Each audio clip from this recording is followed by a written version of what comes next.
Novo.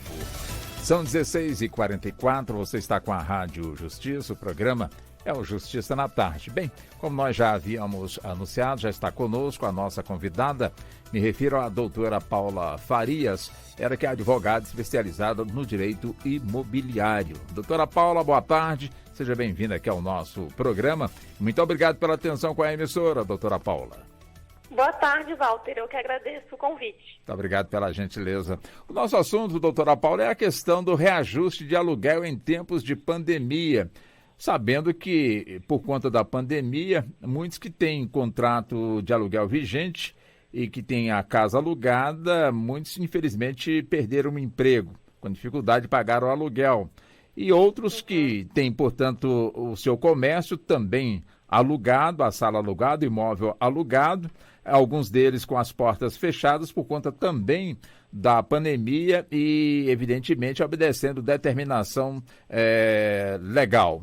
Perguntei à senhora, com esses contratos entrando na fase de vencimento e, evidente, precisando ser reajustado ou, pelo menos, negociado, como é que fica essa questão em tempos de pandemia? Quer dizer, pode ser reajustado, não pode ser reajustado? Ou o que é que mais vale, no caso, o que está escrito ou no caso, o bom senso? Vamos lá, Walter. Eu acredito que dentro esse assunto há duas questões distintas. A possibilidade do reajuste e a possibilidade da renegociação. Se nós falarmos do reajuste que está acontecendo e está aí sendo muito discutido, porque o IGPM, que é a maior parte dos contratos de locação, envolve a correção pelo IGPM e ele está muito alto, esse reajuste ele é completamente legal. A gente pode lembrar que lá em 2009, 2010, 2017, o IGPM estava negativo. Ou seja, as partes, quando estabelecem um índice de correção, quando eles entram num contrato, eles sabem que a correção monetária, dentre outras questões que são pactuadas, pode ser aumentada ou diminuída. Então, assim como os locadores não correram para o judiciário naquela época que o IGPM estava negativo, porque o reajuste é legal, nesse momento o reajuste também é legal, mesmo o IGPM ultrapassando a casa dos 20%. Então, a gente não tem nada na lei que impeça esse reajuste de acontecer. Agora, você falou em renegociação. A renegociação é sim possível e está prevista na legislação. A partir do momento que a gente vê um desequilíbrio patrimonial por parte do locatário, que é o devedor, por conta da pandemia, ele pode sim invocar o Código Civil, ele pode sim invocar outras legislações para pedir uma renegociação desse contrato para que haja uma diminuição do aluguel, eventualmente uma diminuição do condomínio ou algumas outras despesas. Lembrando que jamais deixar de pagar, porque o locador é alguém que também pode depender desses valores que ele ofere com o lucro do aluguel. Mas a renegociação é sim possível e está prevista em lei. Agora, quando a senhora fala aí na renegociação, as partes precisam estar em acordo para que isso aconteça? Precisam estar em acordo. Então, o melhor de tudo é a gente primeiro sentar com o locador, né, olhando pela parte do locatário. Senta com o locador, demonstra o que pode ser feito, o que pode ser pago mensalmente, se eventualmente é um aluguel residencial ou comercial e você está passando por dificuldades. E aí essas duas partes juntas podem entrar num acordo, estabelecer um termo aditivo para diminuir esse aluguel. Eventualmente, se o locador não concordar com esse reajuste, é possível que o locatário busque o Poder Judiciário para que seja reajustado. E aí são todas essas demandas que a gente tem visto no Judiciário, né? E é muito importante lembrar que precisa demonstrar o desequilíbrio patrimonial. Não adianta você ir para o Judiciário, pedir essa redução e, eventualmente, o locador conseguir comprovar que você está expandindo, que você está contratando. Então, tudo isso vai contra o que diz a lei, que diz que precisa ter a redução do desequilíbrio patrimonial do devedor. Agora, doutora, existe, doutora Paula, num contrato de aluguel, o seguro? Ou seja, claro que há alguns anos, até 2019, ninguém imaginava chegar no Brasil em que pese que lá para junho, julho, agosto, lembro perfeitamente de 2019, começava a se falar neste vírus lá pela China. Mas é evidente que, a exemplo de outros vírus que também andaram povoando o mundo, não alcançou aqui o nosso país. Até que em 2020, portanto, tivemos aí a decretação pela Organização Mundial de Saúde, da decretação da pandemia, alcançando, portanto, aí todo o planeta. É evidente que, para muitos, caso imaginasse que de vez em quando acontecesse algo semelhante aqui no nosso país, a gente partiria para um seguro.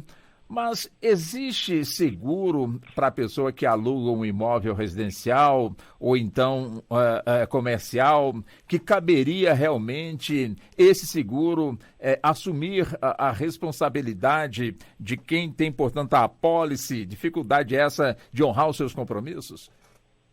Na verdade, existe um seguro que é a figura que substitui o fiador, né? Que é a figura de uma garantia que a gente tem no contrato. Mas então é uma escolha do próprio inquilino lá, quando ele vai contratar aquele imóvel, vai assinar aquele contrato, ele pode escolher a garantia que ele tem para apresentar. E existe o seguro fiança, que vem com esse intuito. Agora, o conceito, para que existe o fiança, não é para esses casos de casos fortuitos e força maior, como a gente conhece outros seguros, né? Como caso de incêndio, ou seguro quando a gente financia um imóvel junto a alguma entidade financeira, e acontece algum falecimento, alguma doença, enfim. Esse seguro, ele vem para proteger, na verdade, o locador, caso o inquilino não pague, que é exatamente a mesma questão do seguro caução, do fiador. Então, não existe hoje no contrato nada que a gente estabeleça prevendo esse caso fortuito como foi a pandemia, infelizmente. Tá? E aí, de fato, como você tem toda a razão, não tinha como a gente prever esse acontecimento. O que os inquilinos precisam realmente é entender que existe a possibilidade da renegociação caso estejam passando por dificuldade, caso haja um desequilíbrio entre aquilo que foi contratado, entre aquilo que foi alugado lá atrás e agora para o pagamento. A exemplo, shopping center, que estão muito fechados e com a diminuição do público. Então, o contrato em si, ele é todo regular e todo legal. O que a gente tem que ver agora é pegar uma outra fundamentação da lei e encaixar nesse momento que nós estamos vivendo, que é totalmente atípico. Quer dizer, um contrato celebrado com prazo de duração, coloca aqui 2 anos, mas apenas 6 meses se passaram e quem realmente detém, portanto, aí a condição de inquilino, está tendo a dificuldade de honrar os compromissos. Quer dizer, esse contrato com prazo de vencimento, ele pode, de alguma forma, ser destratado, ou seja, pode ser rompido, doutora? Pode, com certeza. O contrato de locação, ele pode ser pelo inquilino, né? Deixar bem claro, pelo inquilino, pode ser rescindido a qualquer momento. Antes dos 12 meses, há uma multa a ser paga. Essa multa é proporcional, então não quer dizer que se for estabelecido 3 aluguéis, vamos supor que é o mais comum, não quer dizer que vai ser 3 aluguéis depois do seu exemplo de 6 meses, é proporcional, mas ele pode rescindir sim.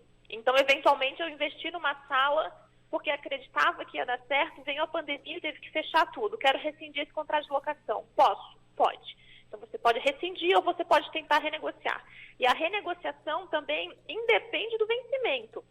A gente falou da alta do índice de correção do IGPM e as pessoas têm buscado a renegociação por conta dessa alta, mas, eventualmente, se o seu contrato ainda não venceu e essa locação está pesando demais no seu bolso, você também pode buscar a renegociação.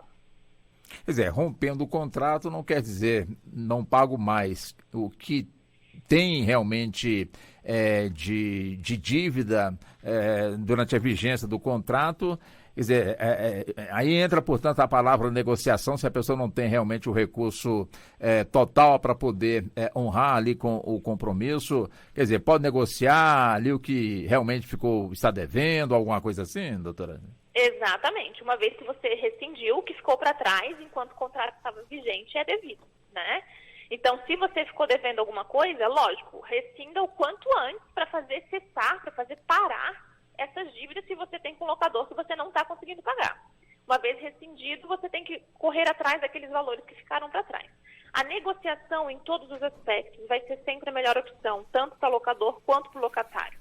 brasileiro precisa aprender a sentar mais com seus credores, sentar mais com seus devedores, conversar. Como você falou lá no começo, é questão de bom senso. A pandemia está sendo difícil para todas as partes, não é só para um lado. E a gente tem que tentar, sim, estabelecer um acordo e prever uma forma melhor de o locador receber, do credor receber e do devedor pagar. Então, a renegociação é sempre mais importante e sempre o essencial. Não sendo possível, lógico, você vai ter que buscar de alguma forma pagar essas dívidas, lembrando que deixar para depois é muito pior, porque eventualmente tem o correção e os juros que continuam até você quitar sua dívida. E quando envolve seguro, fiança no contrato, o seguro vai pagar o locador, mas você vai ficar devendo a seguradora.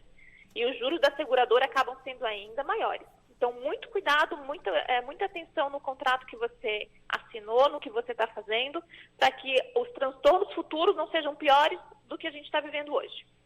Criando aqui uma situação, né, doutora Paula, supor então, claro que de forma alguma, quem é o proprietário do imóvel, quem detém a posse do imóvel, não é nenhum vilão, né? Muitos dependem realmente do valor daquele aluguel para continuarem aí tocando a sua vida, até mesmo a própria sobrevivência.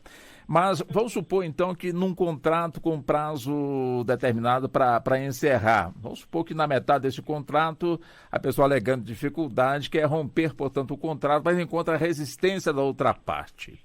Como é que fica, doutora? O que ele pode fazer? O que acontece quando a outra parte não aceita o rompimento do contrato, a não ser que suas exigências sejam atendidas. No caso, quite, portanto, aqui até o final do contrato e você pode ir embora, enfim, a gente rompe, portanto, ou encerra o contrato. Como é que fica aí, caso haja essa situação? Quando isso acontece, quando o locador resiste em receber o imóvel, aí tem que correr para o judiciário. Aí você tem que entregar as chaves desse imóvel, independentemente de ser comercial ou residencial, em juízo. Porque é a entrega dessas chaves que vai fazer cessar o valor do aluguel. Você só para de pagar aluguel, e é muito interessante essa sua pergunta. As pessoas acreditam que o fato de estar negociando com o locador faz com que o aluguel pare de correr. Isso não é verdade. Então, muitas vezes chegam até mim pessoas que estão, mas eu estou negociando com ele, falei que eu queria sair faz 2 meses, e ele está me cobrando aluguel. Com razão. O aluguel só para de ser cobrado a partir do momento que você entrega as chaves do imóvel. Mas como que eu vou entregar as chaves se o locador não aceita essa rescisão? Processo judicial. Aí você vai explicar, seu advogado vai explicar o porquê que você quer rescindir, vai mostrar que o locador não está aceitando essa rescisão e você vai depositar em juízo essa chave. O juiz aceitando, naquela data, cessa o aluguel. Aí você vai pagar aquilo que ficou para trás, se é que você tem alguma coisa para pagar.